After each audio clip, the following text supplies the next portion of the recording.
If you've ever been around youth sports, you know that feeling, right? The intense huddles, the screaming from the sidelines, just the pressure. It really all boils down to this fundamental conflict for every coach, every parent, and every player. Is it all about winning right now, or are we playing the long game, developing athletes for tomorrow? Okay, let's get into it. I mean, this scene right here probably looks pretty familiar. The passion is awesome, you can't deny that, but it also screams pressure cooker, and that has become way too common in youth basketball. The focus on the final score can just completely overshadow everything else, creating this high-stakes world for kids who are really just trying to learn the game and, have some fun. And yeah, this really gets to the heart of it. When a 10-year-old steps onto that court, what are we, the adults, actually trying to accomplish? Is the goal that trophy at the end of the season, or is it something a whole lot deeper? We're going to break down the two main philosophies that answer this question in totally different ways.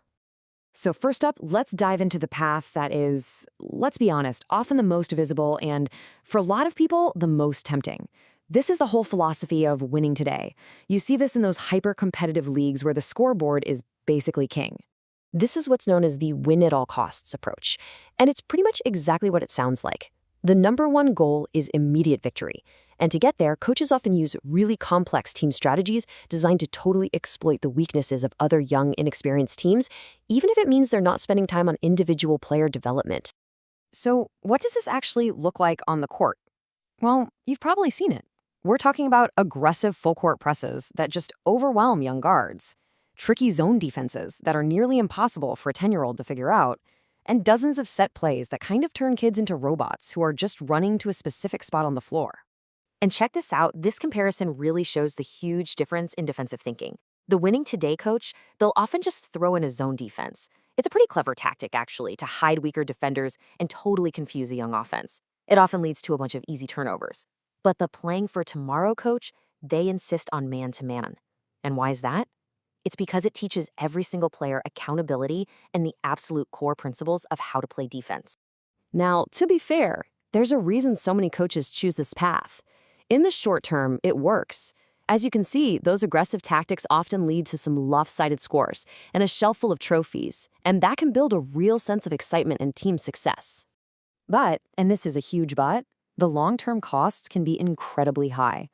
When you only run set plays, players never learn to actually read the game. Their basketball IQ just flatlines. When they only play zone, they never learn proper on-ball defense. When you stick the tallest kid under the basket and tell them never leave this spot, you're robbing them of the chance to ever develop guard skills.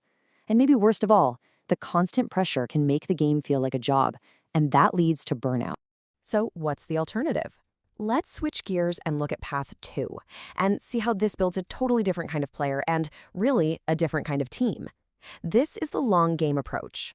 This is the development-first philosophy.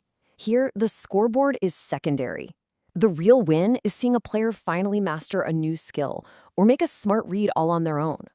The whole focus is on building a solid foundation of fundamentals and understanding the game, with the belief that winning will just be a natural result of that skill development later on.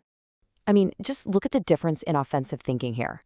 Instead of a script of set plays, the development-first coach teaches the language of basketball itself, things like spacing, cutting, and constant movement.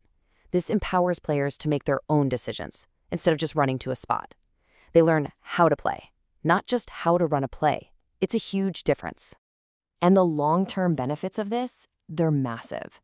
Players develop a really deep understanding of the game, that high basketball IQ we talked about. They build a versatile skill set that will help them at every level.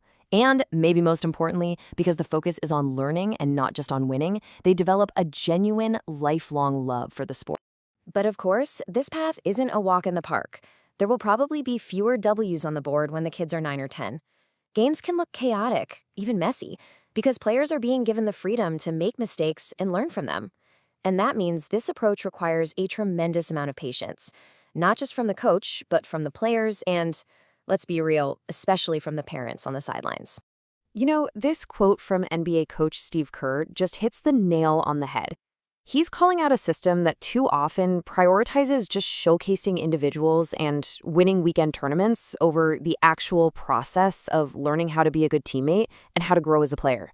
He's saying that the how of development gets totally lost when the only thing that matters is the final score.